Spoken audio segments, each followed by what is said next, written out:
But I also have something I want to say about how, we ready? Right. Peace, family. Y'all meet me over there. 19 Keys, we live for another episode of Man and Man. You want to get into some of the topics we're about to talk about?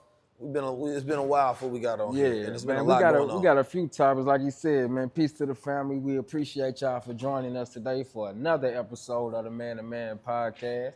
I'm Steve, your host, Steve Jones, and I'm here with my good brother, Mr. 19 Keys.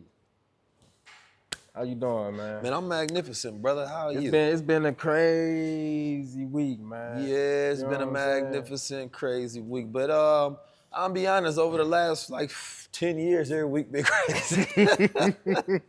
Over the last 10 years, we can say that every week it's nonstop. But we living in some interesting times right now.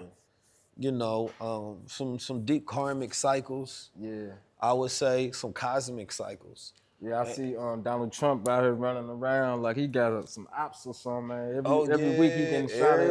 Every week something going on, somebody messing with that man. Yeah. And I seen where Elon Musk was in trouble for insinuating that somebody should be messing with Kamala and things of that nature. So that was interesting. And then, of course, the conversations around Haiti, the most ignorant conversations. And I think the platform X, it's funny because free speech, the way that they're promoting free speech on X, I think is dangerous. The idea that free speech means that, you know, you should allow racism to go unchecked. Especially is dangerous. When you got influence the way that Donald Trump and Elon Musk have. I mean, it's a lot of these, they just outwardly racist. Yeah. I mean, they using the N-word, they being disrespectful, this is their thing. Like I seen Andrew Schultz talking crazy about black women, you know, and just laughing, and it's turned into this circus. You feel me? And it's funny because, you know, you would have black men standing right next to them laughing, right? And then these people act like, oh, we cool because we have the same politics. We voting for the same person.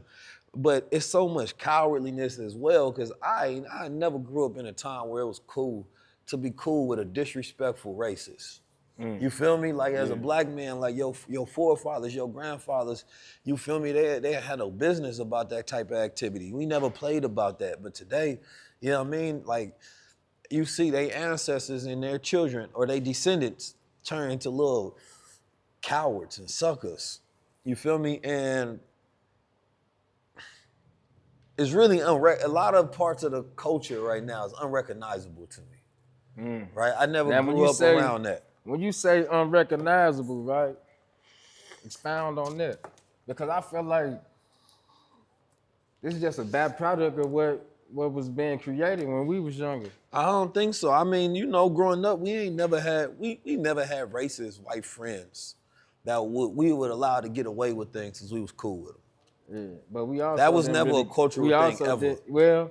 That was never a cultural thing. No matter what politics is, no nothing.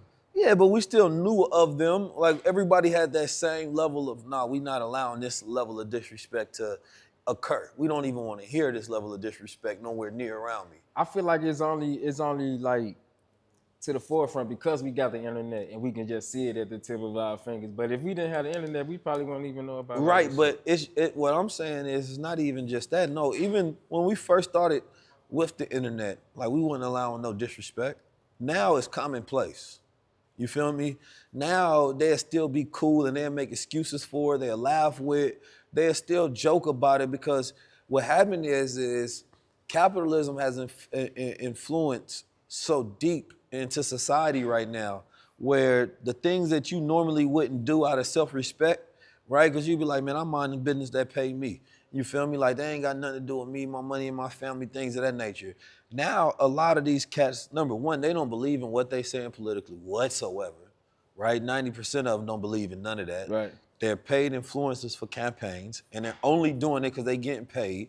And the people are fools, and they're using the people most of the time as sheep to just follow them, right? And they realize that I can be polarized and I can say what I want to say, and as long as I get paid and take care of my family at the end of the day, I'm okay. Remember, it's the getting back generation. So this generation, I think, lacks, not the whole generation, but there's a subset of society within this generation that lacks deep integrity whatsoever. And it's funny because the conversations around Diddy is all about, his was all about getting the money. You feel me? Like Diddy ushered in that era. This current culture that we got, this current New York, was built off Diddy and the Bad Boy era. You feel me? A Biggie and Diddy and the Bad Boys, and just get money and hustle. It's like that party and BS era. It's like that's all it is. He birthed all of this crap. So while a person would be like, "Oh, you're hating because they getting money," or "What does it matter? We getting money." It's like I feel like the whole culture is complicit and hypocritical as you're trying to be, judgmental in this time and cast judgment. But it's like, bro, you celebrated it, represented it, emulated it. Now, you feel me, and respected it for a long time. Now, when you say we celebrated, right? Do you feel like the luxuries and success that we see in entertainment is just a facade for a lot of these criminal enterprises? I mean, when you say criminal enterprise, what do you mean? Because as you can see, they hit him with a RICO charge, a racketeering charge, a sex trafficking charge. They call them a lot of things sex trafficking, which that we need context around that when you say sex trafficking, because I feel like that's a word that they just throwing around like real loosely nowadays. Well, I think it's when it evolves a certain level of illegal activity involved in the operation, so don't call me, man. Can y'all hear me over here on Instagram? I'm about to cut this off anyway. Matter of fact, let me just go ahead and cut it off.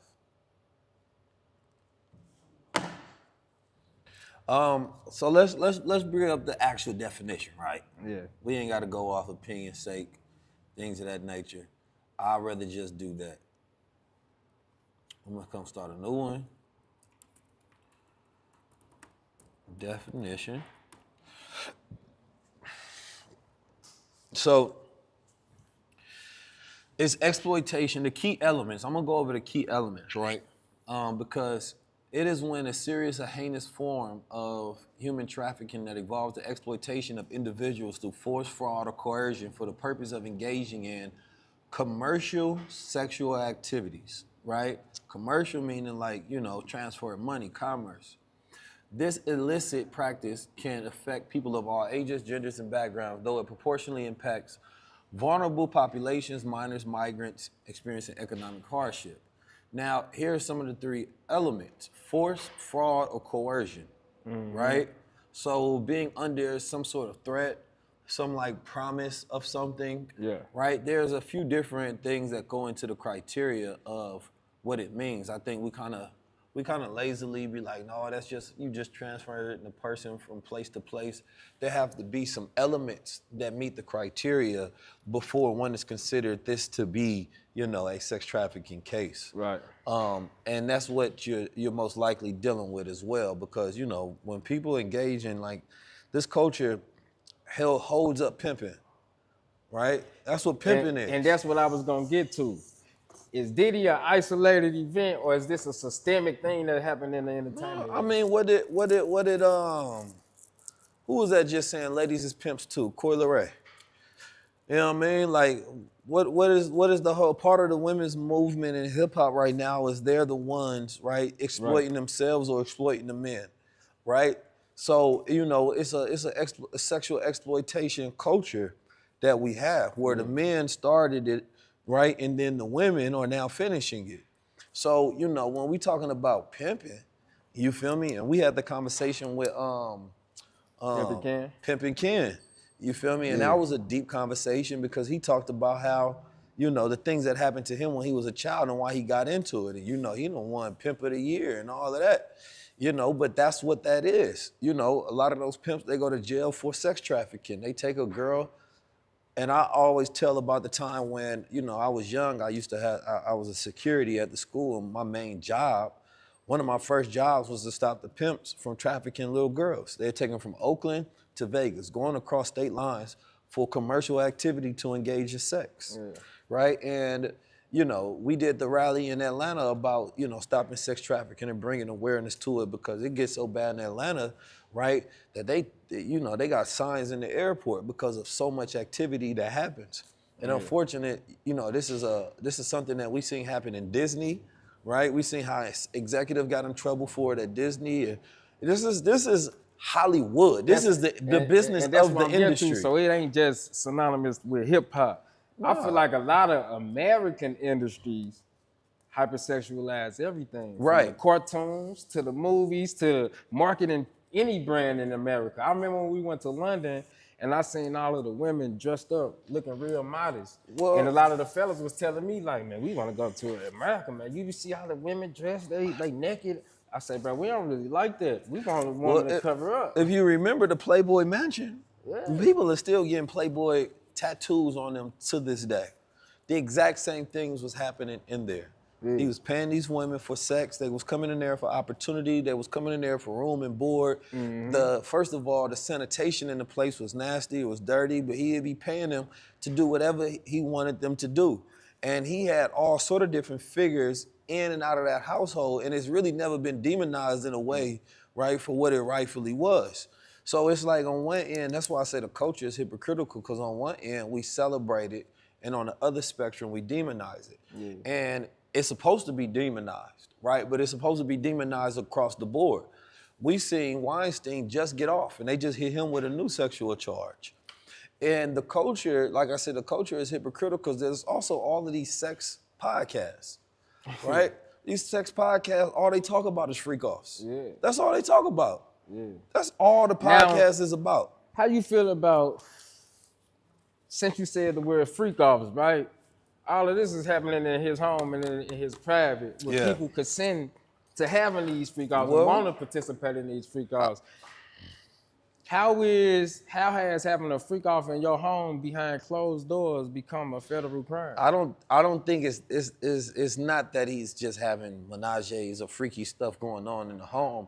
It's that you have some of these elements in it, right? When you got fear, when you got coercion, when you got, withholding like funds or these promises of different elements, right? That's what they saying is happening within this case. And then that's what he's being accused of by some of the victims that was there, right?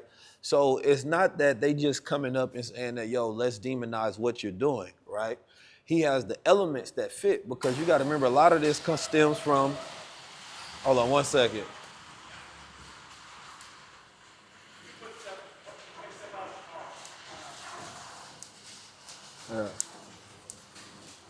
One second. We got stuff going on in the background I wasn't expecting. Almost. 3, 2, 1. All right, back to it. Now, with all of these elements, right? Now, I know a lot of us know what's going on. I done heard all the elements. However, when it comes to the victims, right, none of them had criminal lawsuits against them. All of them were civil, which means that they want money out of this. That's their comfort in it all, you know what I'm saying? Yeah. So I don't see how it turned into a federal crime if none of the victims wanted this man to go to jail. Well, there was he got hit with the lawsuit. Right? I think it ain't even about him. It's about the whole culture. And, 50 Cent said it, right? That the 50 Cent said it at Invest Fest. It's the timing of everything. You always got to look at the timing, because there's always two elements, right? They will allow you and they will build up a case on you, right? First of all, the FBI is not in the game of preventing crimes. No, that's not what they've ever done, right? They pursue cases that they can win, things of that nature. They let you build up. They're not a preventative unit whatsoever. So they will let you become a big case to take you down, right? That's their whole thing. But you got to think about the why. The why always matters as well, because the why is when you're getting to a deeper aspect of it. My whole thing is, why isn't none of his business partners being villainized? They went to Shine, and Shine was given a a press conference, and everybody know that Sean was somebody that, he said that he was a victim of Diddy in the sense that when he went to jail for Diddy, he said Diddy had people testifying against him. The culture did not stop messing with Diddy from then. Yeah. All right? And all of these things have been alleged, so it was never like somebody stepped forward and said. Even Sean had forgave him, so it became one of those things is who are you to villainize with the person Now, I that want to forgave get them. this clear, right? I don't stand with Diddy. I'm creating dialogue around this and just asking questions. No, it sounds like you are. I'm just asking questions around the whole situation to polarize the conversation. Here's my thing. This is what I think. I think that I still want to know why the people who funded Diddy, right? All that Revolt money he was getting, that was lifestyle money. The man was getting like $70 million to throw these parties, to throw the lifestyle. Yeah. You feel me? And then there was actual partners. These are white guys that he was in business with. How come their name don't get brought up in none of these conversations? They was the one financing them. Yeah. They financed all the freak-offs. You know what I'm saying? These are white partners, Jewish partners. They name don't even get brought up. They get completely protected. And just people who was around, took a picture with them, are the ones that the internet making fun of. You talking about people who doing business and financing him. Right. Ciroc, Diageo, he's not getting villainized at all. Even though the biggest Diddy era of the last decade of what the younger culture know is from the Ciroc era, and all these parties was hosted by what? Ciroc. But that's not even thrown in the conversation.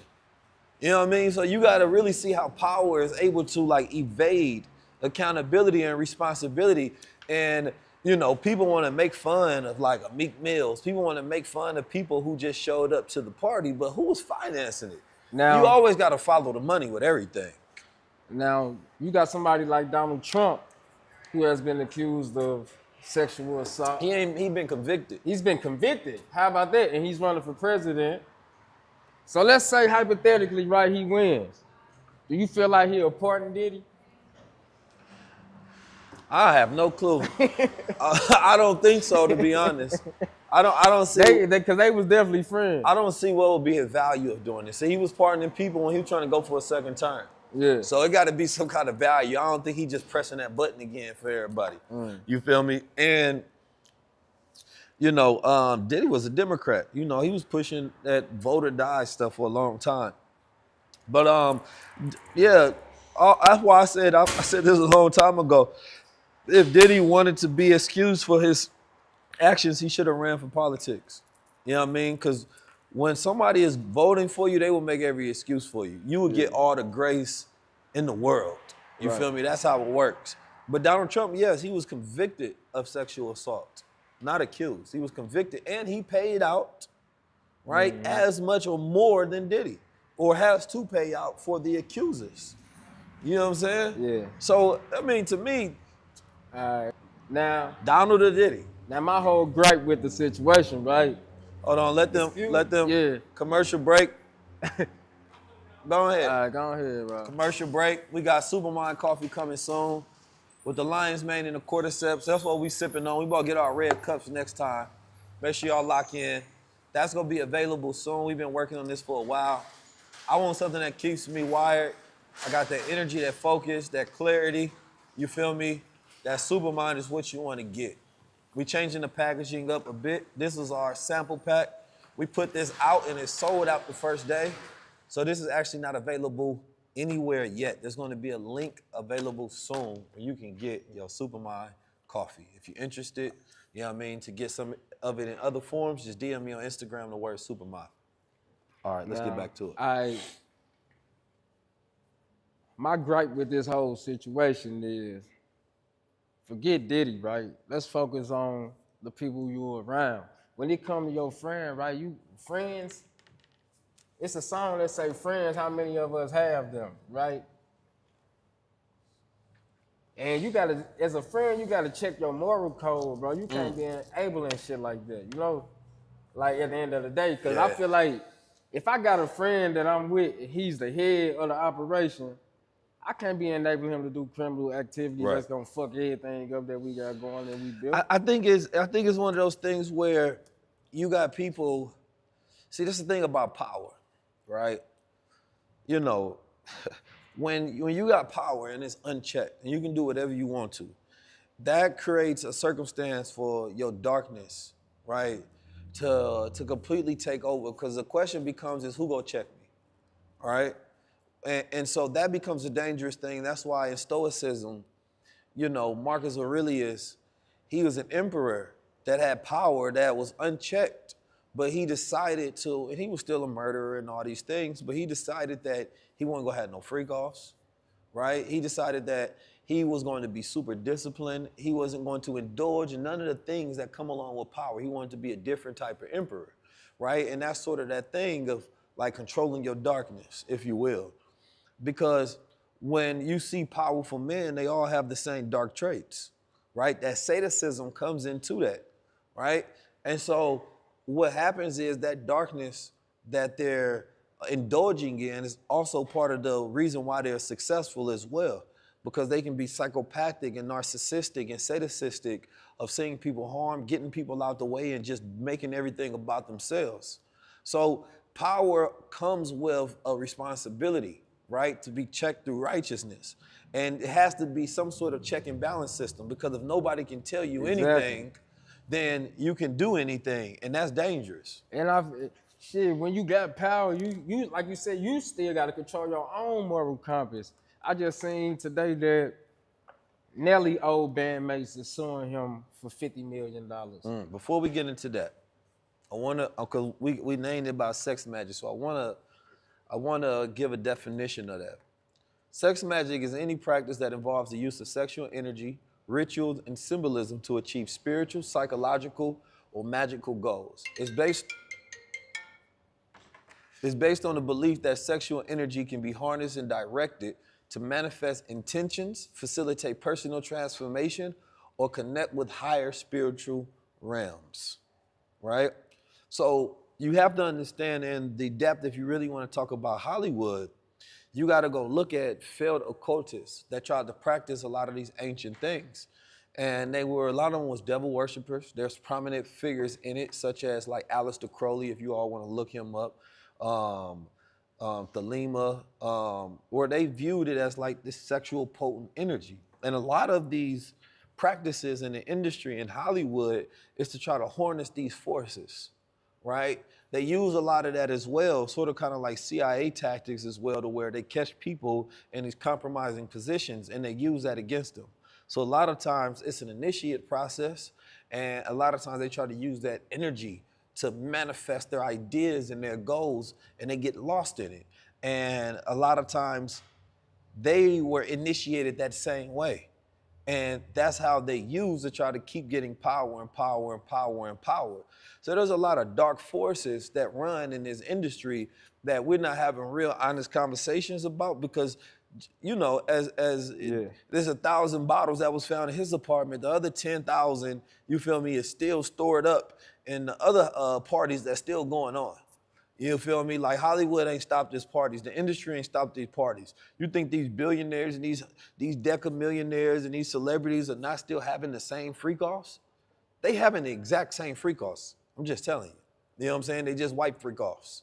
You feel me? But you go look at the pictures, there was always uncomfortable pictures of Diddy with white men a little too close, getting behind them. You know what I mean? They're a little too freaky. Too much freakiness going on. But I'm glad I ain't got no pictures with this nigga. It's the whole industry wide. You feel me? It's the industry wide. It's not like a one-time thing. It's an all the time thing. It's how they run their business. There's actually a good movie out by Zoe, I think it's Zoe Saldana, and this movie is about these girls that go into this. It starts off with the girls getting invited by this tech billionaire to this party. So she's just like this regular looking black girl. She's swept off her feet by this white dude. They go to this party, and it's like flying to his private island. So it's like some real Jeff Epstein type stuff. Zoe Kravitz. So they get there, and it's like snakes in a garden, and they like drinking, and they start to kind of forget the days, and they start realizing something is weird. First of all, this shit is way too much fantasy, right? This is like, why are we not even counting the days? We not tripping off nothing. What the hell going on? And essentially the premise of the movie is they have this particular drug that make you forget anything traumatic that happens to you. Yeah. And when it come to find out, like every night they was going through some real traumatic stuff. And by the morning, right, they completely forgot. So he was allowing these white men to come to this island and mess with these girls. And in the morning, the girls completely forgot and thought everything was okay. Now, I ain't gonna give no more of the story away, but you gotta think about somebody like Zoe Kravitz. She's making that story, right, most likely based on true experiences or stories that she's heard of that has happened. You go look at the modeling industry, you go look at any of these industries here, there's all of these sick things behind it, and we just don't depict it the way that it should be depicted. Because we know that there's children that have been trafficked in Hollywood, right? There's, what was that, Corey, I forget his name. Shit, what about the one guy. Nickelodeon guy? Yeah, He that's what supposed to I'm be saying. in The Nickelodeon Snyder, thing. that's his name. He supposed to be in the feds too, right now. But we don't present it that way. Like we'll create a witch hunt for our own because we're gonna make the memes, we're gonna make it funny, we're gonna do all these different things. But you gotta think about how dangerous that is, number one, to go after one person instead of going after the organization, right? So we know we never get to the root of these things, and we never say it's the industry. We always try to make it like it's a lone person. Because once you make it like an organization, it becomes this conspiratorial thing. You feel me? And now you have to start having this witch hunt for everybody involved, and then that forces a complete change, right? So instead, what you do is you get a fall man, right? You use a fall man, or you use them at a particular time that you can distract the masses as well. What are the masses distracted by? The NABJ, the National Association of Black Journalists, had just had a conversation with Kamala Harris. I barely hear any conversation about it, right?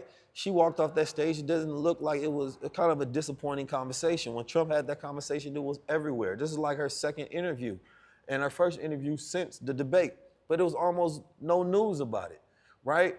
And I think that should have been a topic that was discussed because who's going to become president does matter in a particular standpoint, but it was completely overshadowed. Then you had everything that was happening, right, in Hezbollah where, you know, I don't even want to say their name, where, you know, the I people, the Zio people was, you know, had a bunch of these devices, technological devices, right, exploding and things of that nature. Not enough conversation around that. You feel me? There's so many stories that came out around that exact same time. Even Donald Trump, right? Somebody tried to take him out again. It was all these different things happening, but right now, and it's the ninth month of the year. We know they control the It's the most media. powerful month though. Why? The first and the ninth are the most powerful months to me. The first month of the year, right? Inception. Ninth month, birth. This is a month of cultivation, right? This is a month of harvest, right? So we just had a very powerful moon. It draws on the energy, it brings out that beast. And they all correlated within that same day, you know? And so this is where you remember the law, where attention goes, energy flows. So you have to be careful because when you're stressed, the universe will send you more stressed. When you're distracted, the universe will send you more distractions. When you're focused, the universe will produce more focus, right? What you put into your mind is what you get out of this reality and what manifests. So you have to be careful as well of taking in all this dark energy, right? Taking in all this anxiety and stress, and then afterwards trying to produce a light, right? Trying to manifest and give birth to things. No, you can't smoke, drink, be in dangerous places and then think you want to have a healthy child. It don't work like that. Why does it seem like dark energy is dopamine for a lot of people nowadays? Because they're seeking stimulation. We have a dopamine deficit because your baseline changes. It's like if a person is over-engaged in pornography, their baseline changes for stimulation, right? So now, because they're online in the screen constantly getting this dopamine, their expectation changes, right? So now their baseline, they need to be stimulated way more just to get aroused. So now real women ain't doing it for them. You feel me? They got all this expectation for things that don't exist. They got all these fantasies. The same thing with social media. We in these dopamine deficits in our baseline has changed. And so now we need way more just to be stimulated. And once you properly stimulate it, you can focus. It's called PNC, post-nut clarity. I ain't expect that one right there, you hear me? So let's go and switch topics right quick, right? Cause I feel like, how you feel about this, right? I seen a headline today with Nelly. You know, he built up a nice empire as well, where he generated millions of dollars, had a diamond record. He's considered a legend nowadays. And today he's being sued by his bandmates or whatnot for $50 million. Due to copyright infringements and them not getting their credit for helping him out on his first album, which made him become a legend or whatnot. Right. But I want to talk about. Hey, tighten this shot up, man. We need this shot right here a little tight.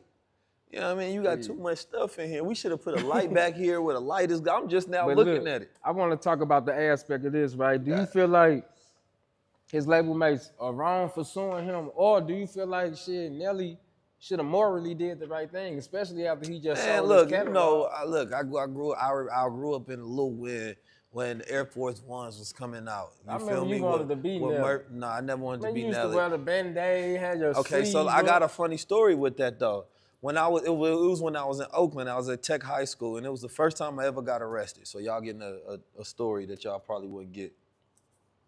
My brother was being harassed by the police, right, for jaywalking in Berkeley, and we around in like a busy area where everybody's just walking across the street. While he's getting harassed, there's other people jaywalking, right? And this is like right next to Cal State University. So I come up, right? I'm high-headed at the time. You feel me? My hormones is high. My testosterone is high at this point. You feel me? I'm in the ranks. I feel like a full-fledged soldier. So I see these pigs messing with my brother. You feel me? So I'm stepping up like, what the hell going on, bro? Like, chill. I'm like, no, what's happening? Right? So and I'm not right there in their face. I'm a little distance. But they come up to me, you feel me? And I'm like, what it do? Because I'm the cop, he's the same exact height as I am. So he talking about he want to arrest me. I'm like, for what? And then, of course, they hit you with the resisting arrest, which is the craziest thing on the planet. So anyway, my brother like, man, just let him, because I'm like a little bit wrestling with him. So I said, whatever. I put my hands behind my back. Should have did that, because as soon as I did that, you know what he did next? He picked me up and he dipped me on my face. You feel me? Now I'm mad. Now it's like 4 or 5 cops come out of nowhere. They all rushing me. You feel me? So man, get to the point. No, you got to tell the story the right way. You feel me? You got to y'all need these details. Man. So anyway, make a long story longer, I went to go to school the next day, and I got a gash right here, so I put the Band-Aid on. So I'm fresh, because I used to travel back and forth between Oakland and St. Louis. I'm a freshman, I was a sophomore at this time, in Oakland Tech, you feel me? And I'm new there. So I'm telling them I just transferred from the Lou, you feel me? So they thinking I'm trying to be like Nelly. But I'm like, nah, I was fighting with the police. And they thinking I'm telling the story trying to sound gangster. I'm like, nah, this was me fighting with the police. And say, no, Nelly. But, you know, a lot of people didn't believe Now, me. look, this the thing with this whole Nelly situation and his bandmates. If I can tell a story right, I remember seeing the documentary where the lunatics saying, like, they didn't really have a contract set up the way it's supposed to be because they were friends. Mm-hmm. So if we all in the studio, we working together, I'm giving my input, I'm helping you do this. It ended up popping off. Yeah. So the paperwork never probably got finalized. But I feel like, man, it's Nelly being a real one, man. Just your morality, right? You supposed to look out for your people, especially if you just sold the catalog for over $50 million. You probably got them boys something, you know what I'm saying? Yeah, so you can't be mad if they just went to court on it, you know what I'm saying? Now they said they want $50 million. Now I ain't sure. Now Listen, 50 no, million shout a out little to steep now. Shout out to Murphy Lee and them. You feel me? Yeah. Hey, you know I'm from the loop and I'm proud. Yeah. Now how you feel about this though? Don't it get shaky though when you doing business with your friends? Cause I feel like shit, if it's your friend, they do get shaky just even bringing up the conversation about the contract. Here's the thing. Have no expectations, only agreements. That's it. Expectations lead to disappointment, right? Agreements keep you safe. If you have an outline agreement of what you want, a lot of times a person can get more if they just communicate, right? We usually tell ourselves something negative is gonna happen, but we never actually communicate what we want, and we have an expectation of, right? Versus just going in with an agreement. Yeah. This is what I want from it. This is what I want to get. And a person, you see their true character in that moment when they agree or disagree. But it also salvages the relationship from the start so that y'all not going in with expectation and then you're not communicating, which causes a further conflict because it becomes passive aggressiveness. Yeah. So, I think that we just got to get deeper into contracts and deeper into law with it. If we really want to be mature about it, like anything that went wrong in business with other people, with me, is because I never had agreements with them, right? And if we did have agreements, then that's when I can easily say, okay, this one y'all not meeting y'all agreements. Right. But that keeps us both safe and keeps us both protected. And I think that's key, communication. Like you said, if they would have communicated it a little better, we probably wouldn't even be going through this situation. Yeah, but at the same time, it should be honor amongst men, but when you're dealing with business of millions and millions of dollars, and I can tell you firsthand, you don't really know the person until you're dealing with that kind of money. Yeah. When it's all just for fun and passion, that's different. But once it gets to millions and then tens of millions, people don't even know themselves until they put in that situation. Like anybody in here, they can say, I would do this and that third. But once it's $10 million on the line, $100 million on the line, and you getting all this money, and then you start getting big-headed like, oh, it's all me that's bringing in the value. Of course. Things change. People change. Money does change people. Turn it to David Ruffin, man. Yeah, you know what I'm saying? Hey, y'all need me. But that's why you want to protect it in the beginning, because most people couldn't see themselves. That ego gets so big, man, you get blinded by it.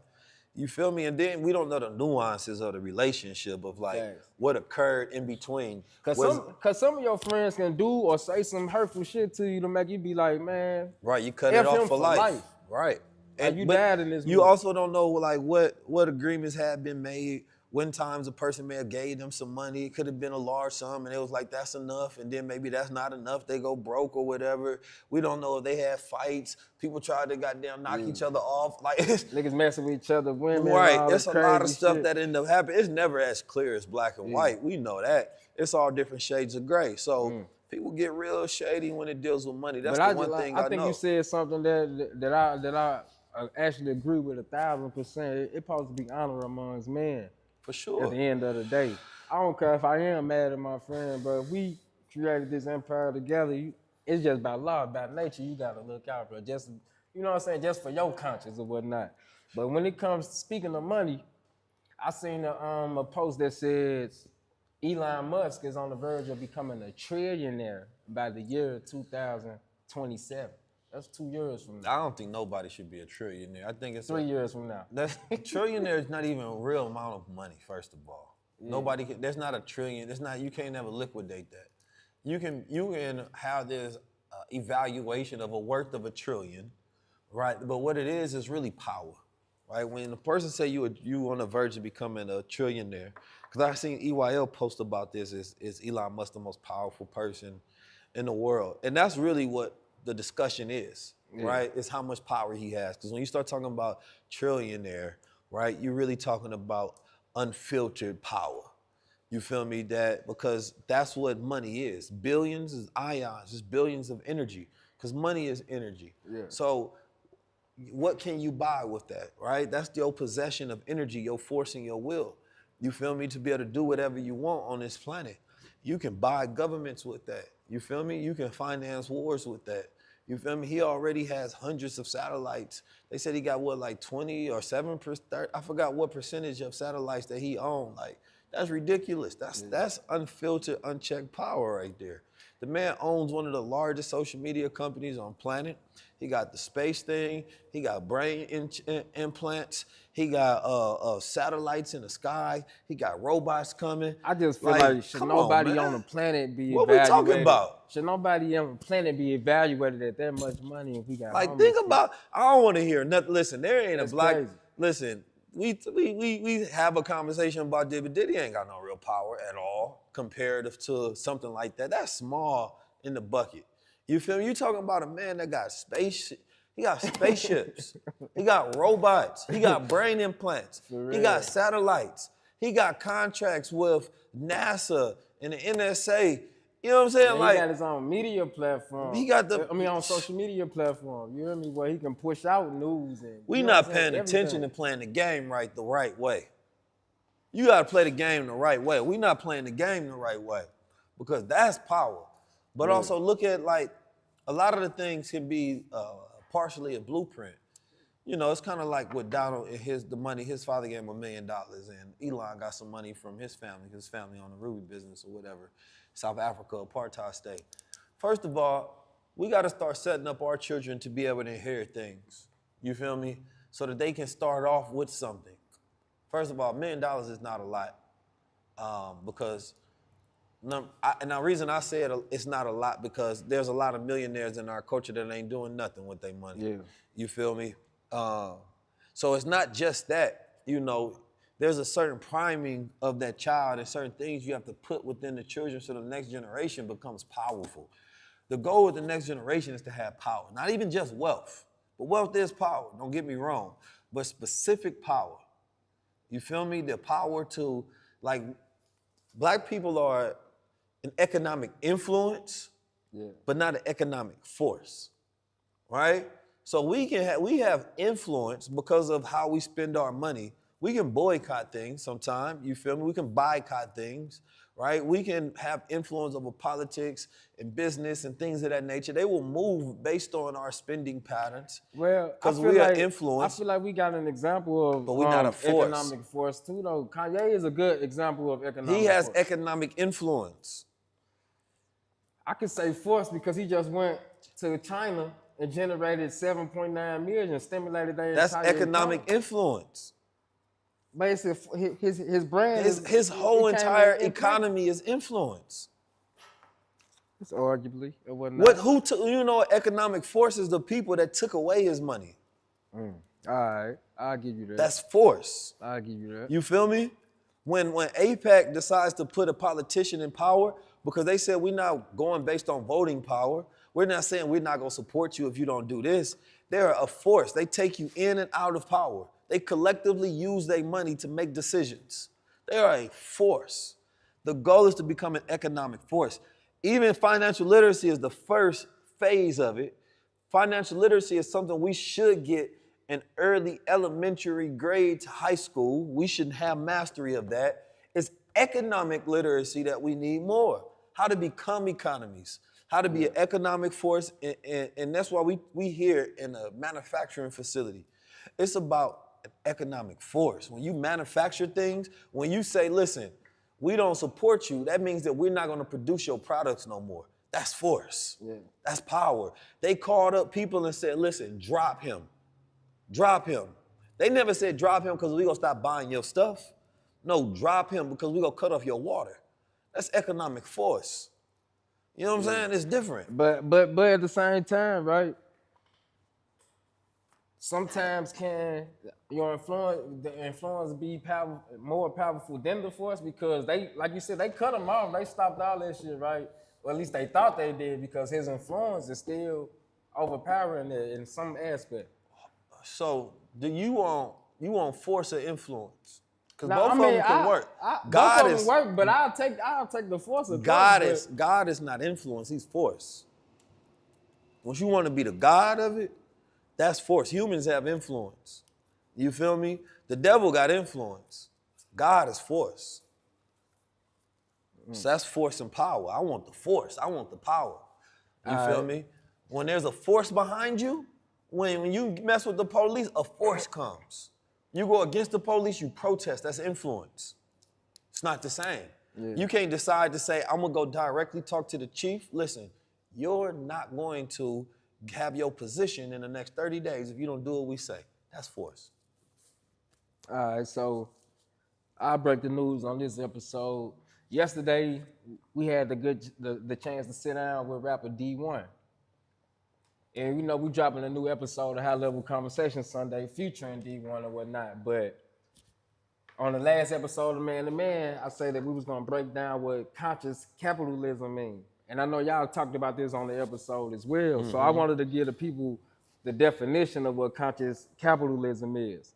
And it's a business philosophy where individuals and companies intentionally align their moral principles with profit strategies, ensuring that their success comes from ethical practices. And this approach, the pursuit of profit, is balanced with the well-being of consumers, communities, and the environment, creating systems where financial gain is the result of healthy, transparent, and value-driven interactions. This form of capitalism emphasizes social responsibility, fostering a positive impact while maintaining business viability. Now, I want you to break down what your idea of conscious capitalism look like for the culture. It's social entrepreneurship. We created our conscious capitalism is this right here, Supermind coffee. Yeah. Right? If I sell 1 billion of these, number, what is it doing? It's helping stimulate brain growth. It's something that is a product of wellness. You feel me? It's good for our mental health, right? So the more successful that I become in selling this product, the better we are as a culture as well, because it's something healthy. Yeah. A lot of people, they'll sell you liquor, right? No matter, your success does not represent the success of the culture, right? So the more bottles of this you sell, the drunker we getting. You feel me? The more alcoholics you supplying, the more addiction rates go up, right? The more of the negative effects that's connected to your product go up, right? You're not, for the most part, a lot of time, they're not creating more jobs in industry and then taking that money and also rebuilding communities. We celebrate so many people having products that reaches millions, hundreds of millions of dollars, billions of dollars. But where do we see the impact? You feel me? So social entrepreneurship is doing good while making money, having a good social impact as well. All of my products have a good social impact. You feel me? So whether it's you selling somebody a course. So somebody says you a course. If you learn something, that's a good thing, right? And then you take that skill set and you apply it in real life and it has an impact in your life. That's a good thing. So the more you're successful, the more impact you have on the community. The problem is we have products that have negative effects on us. Why is it that why is it a lot of times celebrities and rappers only successful with negative products, right? I like the fact that I seen Michael B. Jordan with his sea moss drink. That's a good thing, called Moss. Great. Why has always gotta be some type of, junk food or some type of liquor or some gambling or something of that nature? Like, okay, I get we gotta get money, but we ain't got creative enough. We got enough problems that we can create products that solve our problem while getting wealthy. And then we can take a percentage of that money and we can put it back into the impact of our culture. Like, that's social good. So I think conscious capitalism is being aware of that, right? Yeah. And it's also having practices of sustainability and things of that nature. You feel me? We talk about eco-sustainability, but what about biosustainability? That the more people utilize your products, the unhealthier we become and the negative it becomes. So I think that when we look at our culture, we look at the biggest problems that we have to make sure that, our necessity for wealth, right, and money and power is not also feeding into the problems that we want to solve. You can't be an advocate Sunday, you know what I'm saying? But then the rest of the week, you're a part of the problem. I got one more topic to talk about, and I feel like we definitely got to get into this because I had put up a post the other day, and I did a poll. I seen an interview that Kamala Harris had. I forgot who the guy was asking her the questions or whatnot, but he asked her, like, how would she get the black males to vote for her? And she was basically saying, like, shit, she gonna work for it because she don't expect us to vote for her just off the strength that she's black. And I asked a lot of the black men, I'm like, shit, do Kamala Harris got y'all vote? And of course, the poll, a lot of the men said, nah, she ain't got the vote because at the end of the day, she didn't really answer the question. She just said that she's gonna work, but she didn't provide a detailed plan on what that work looked like for black men, which means that black men don't resonate with her. So we're gonna pull up, I'm about to pull up the numbers. So it says the data from a new Harvard University initiative on a public opinion poll out of 963 likely black voters in Arizona, Georgia, Michigan, Nevada, North Carolina, Pennsylvania, and Wisconsin, The 7 core battleground states in the election shows that 82% said they will vote for Harris, while 12% said they will vote for former President Donald Trump. Another 5% are undecided, and 1% plan to stick to another. This is a post from Teslin Figaro. While 89% of the black battleground voters ages 50 and over said they will vote for Harris, and only 8% said they will plan to vote for Trump. Now, those from 18 to 49 divided differently. 75% for Harris compared to 16% voted for Trump. Black voters in the survey cited Harris' temperament, 79% her positions and agenda on abortion and productive health care, 79% and her values, 78% as the topics that them more likely to vote for her. Her positions and agenda on immigration, only 19% like that. The conflict in Gaza, only 17% like that, as well as her record as a prosecutor, 15% like that, right? Where some of the top reasons cited as the making their respondents likely to vote for her. I think I think it spells out something interesting. First of all, it spells out her inability to reach young black men because you're not having conversations around the issues of young black men, right? Abortion is not an issue for young black men. It's not, right? Immigration is not an issue for young black men. I don't know a young black man that's saying, yo, I'm so deeply affected by immigration. Even the Gaza policies, even though morally a lot of black men will be like, we against the wars and things of that nature, it's not the deciding factor, right, for black men to be like, yo, my life is not gonna get better if this or that starts or stops. Yeah. So I think she has to, number one, talk to young black men. You know what I'm saying? Now, I think that she shouldn't have turned down the opportunity to come to Invest Fest, right? I think that would have been her greatest opportunity in the campaign trail. Don't be afraid to talk to young black men, right? I think Donald Trump would have shown up, right? So I think that's where you get that differences to where have conversations, particularly around our issues, so that we voting for us. And then you see this separation of older black men, because a lot of older black men are out of touch with young black men as well. Their values are not our values. They're going out, right? Mm-hmm. So, you know, a lot of them, they got low testosterone. You feel me? They not in the war. You know, they just going along to get along. So I just don't see much of these policies that speak in the language of the young black man. And that means that you're not putting enough respect on that voter block. Because I think that, you know, personally, you can get a lot of young black men to go rally, organize, and go vote. A lot of things we have made cool. We ain't made it cool because ain't nobody ever came and just spoke directly to us. We make assumptions, but we don't have no agreements. Yeah. So you got to learn how to talk to black men, young black men specifically, right? So that we feel included in the conversation. Not that we ear hustling about other people's issues and we saying, okay, maybe this affects me, maybe that doesn't. Talk to me directly. Now, when it comes to financial and economic policy, right, I think those are the things that black men want to hear more about. So there's discussions about which tax incentives are going to work and, you know, different things of that nature. And there can be some things that affect us positive or negative, but when you're talking to young black men, a lot of them have a little higher testosterone, so they want to get things on their own merit. Yeah. So what you have to do is create opportunities for them to take advantage of. And if you create opportunities for young black men to take advantage of, then I think you get that voter block. Well, Kamala Harris, if you're watching, I think you should just come on high-level conversation and have this talk with Keys and see what, you know what I'm saying? Oh, also Jill Stein. I seen that she's the Green Party candidate. Her and what's his name, Dr. Bowers, I believe. They had a really good conversation on the Breakfast Club. Now, she has a type of agenda that speaks to the young black man specifically, right? She talked about reparations and a multitude of different things. And so, you know, as a candidate, now that's a candidate that speaks to me. Now they say don't listen to her because she doesn't have any opportunity of winning and things of that nature. But I like their response to it, that they're building a swelling campaign so that people can have belief, right, in the fact that it can be possible. And she talks about how the regime pushes this propaganda that they don't ever want you to believe it's possible. Right. You feel me? So you continue to go with the binary choice of these two particular candidates. And we should have been advanced and above, way beyond this a long time ago.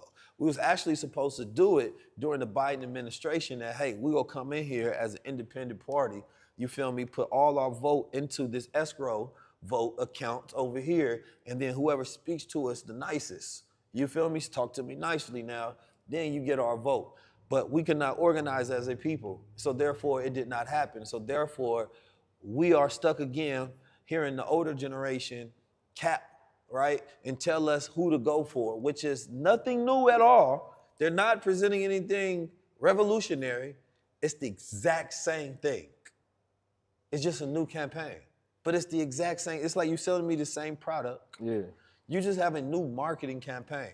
A new face. Right. So if you came to me 4 years ago and say, vote Democrat, then you, another 8 years, vote Democrat. 12 years, vote Democrat. 16, vote Democrat. 20, vote Democrat. Right? You're selling me the same product.